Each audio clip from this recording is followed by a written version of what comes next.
Perfilman Indonesia sudah mulai dengan langkah-langkah kecilnya menunjukkan bahwa langkah pemain atau pemproduksi film Indonesia itu nggak bisa cuma jalan di tempat.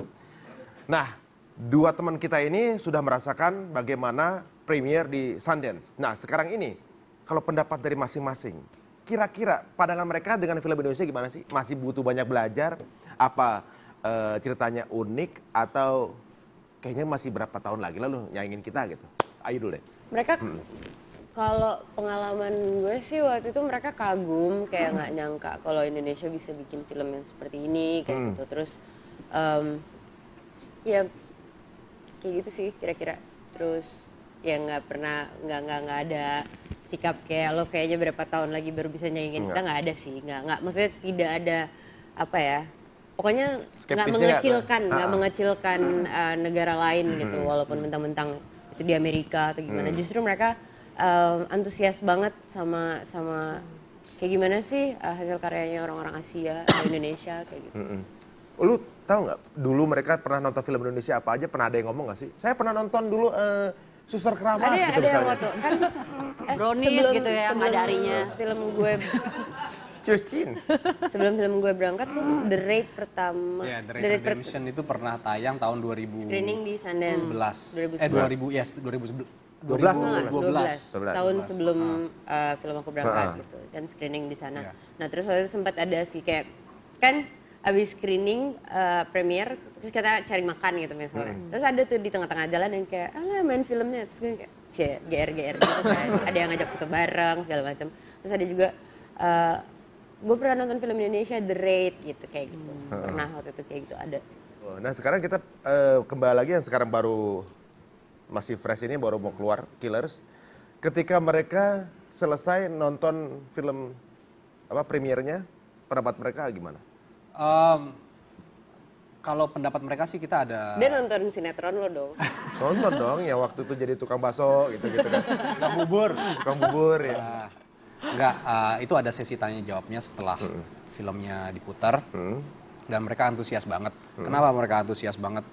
Karena sekarang film buff sama orang-orang yang penyuka film dan film kritik di sana banyak yang menjadikan Asia dan beberapa negara di selain Amerika menjadi kiblat mereka gitu. Karena di Amerika sekarang banyak film yang sudah masuk sensor rated PG-13.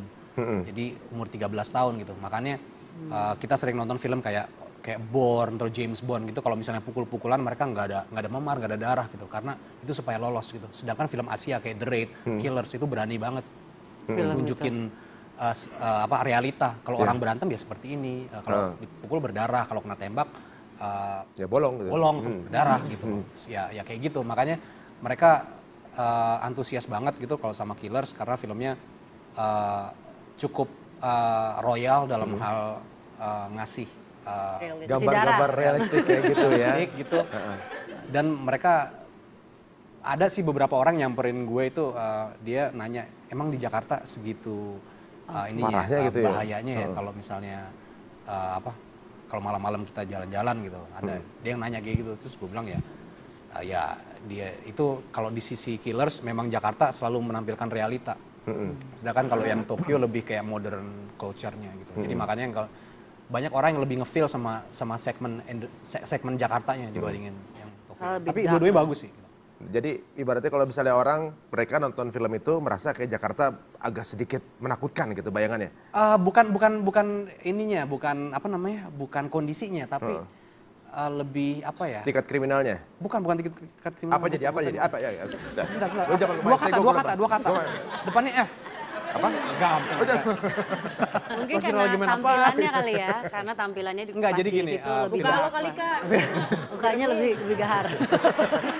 Enggak, filmnya itu ceritanya tentang seseorang jurnalis yang dibungkam oleh seorang politisi. Dan di sini sepertinya memang berani ya karena ada mutilasi, potong-potongan gitu.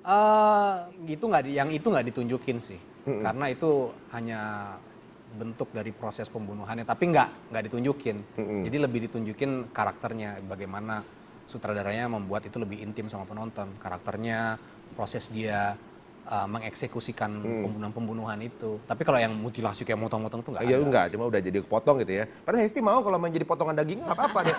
Dia kepingin juga ikut main ya. Ini kan saya udah casting mau jadi darah. Oh iya. Nah sekarang ada info mengenai film thriller yang ada di dunia. Silakan Hesti. Film thriller terbaik di Asia. Ada beberapa di antaranya dari Indonesia. Ini 4 film thriller terbaik di Asia yang tayang di Asian Film Fest pada 2013 lalu. Dan menurut Movila.com, film-film yang ditayangkan khusus setiap hari Jumat dan Sabtu ini berasal dari negara Korea, Thailand, Filipina, Malaysia, dan juga Indonesia. Yang pertama yaitu Tebus dari Indonesia. Film yang diperankan oleh Tio Pakusadewo ini menceritakan tentang sebuah keluarga yang sedang berlibur ke suatu tempat, namun di sanalah kekacauan dan hal aneh terjadi. Yang nonton trailernya sampai nyebut tadi. Berikutnya yaitu Passion X, film yang disutradarai oleh Yam Laranas asal Filipina. Ini bercerita tentang perjalanan seorang polisi yang selalu menjumpai banyak kejadian aneh setelah menyaksikan kematian dari sang kakak. Berikutnya yaitu Meat Grinder. Ini agak ngeri ya tulisannya, dari Thailand. Pran Bus merupakan pembuat mie terbaik di Thailand. Restorannya selalu dipenuhi oleh banyak pelanggan yang tergila-gila dengan mie-nya.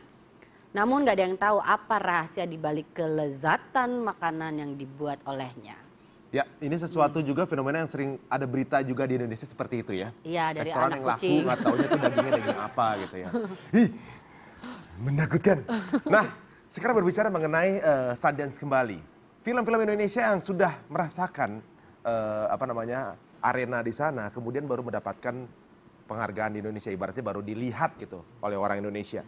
Wow, di luar negeri tonton loh, di Sundance, yuk kita tonton. Kebanyakan baru begitu. Sedangkan jika di Indonesia sendiri ditayangkan, Indonesia masih banyak penonton Indonesia masih skeptis. Film apa nih, bagus nggak? Gitu. Kalau kalian sependapat gak ada yang lain? Kalau dari gue pribadi sebetulnya kita nggak bisa menyalahkan masyarakat ya, karena akses mereka ke bioskop aja sedikit. Kita cuma punya sekitar 700-an layar di Indonesia. Maksudnya 220 juta jiwa cuma punya akses ke 700 layar. Itu beda banget kayak sama Amerika dan Korea yang punya ribuan.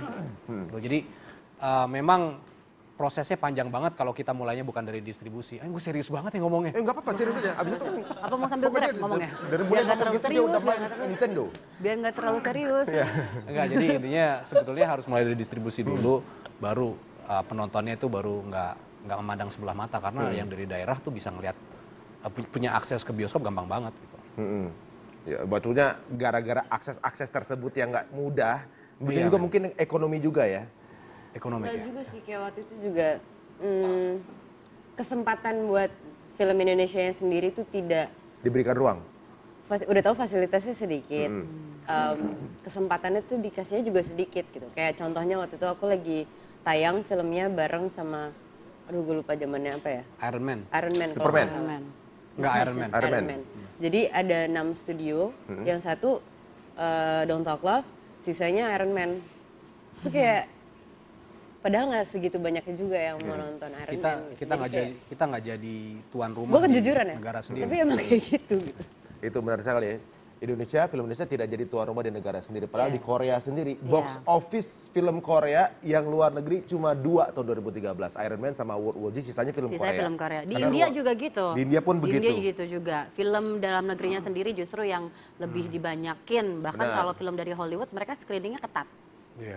Mereka batasi. Dan Indonesia punya 700 bioskop, Malaysia cuma punya 70 bioskop.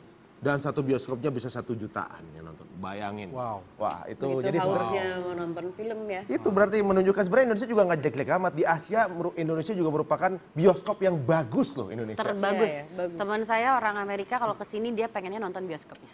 Berarti Makanya- dia di luar nonton bioskop gitu. Oh, nontonin bioskop gedung. Baiklah. Enggak beneran karena dia bilang bioskop di Indonesia itu paling bagus. Ya. Nah, berbicara mengenai film yang produksinya kemudian join, mungkin ini menjadi salah satu yang sekarang sedang marak dibicarakan. Kita lihat yuk seperti apa proses produksi dari film Killer. Ini dia.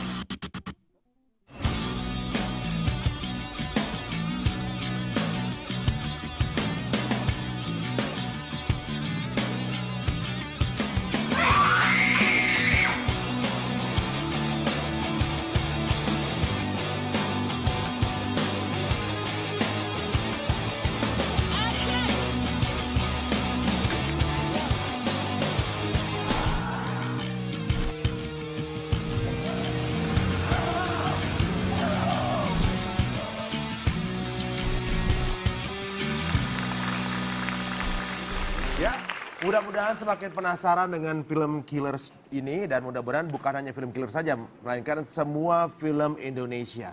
Karena ternyata produksi kita juga nggak kalah dengan produksi luar. Ingin tahu lebih detail lagi dan kita akan juga bermain dengan para tamu kita mengenai ini agak sedikit psychological game berikut ini karena kita akan mengetahui apakah mereka ini tipe-tipe orang yang normal atau psycho. Hanya di Tonight Show.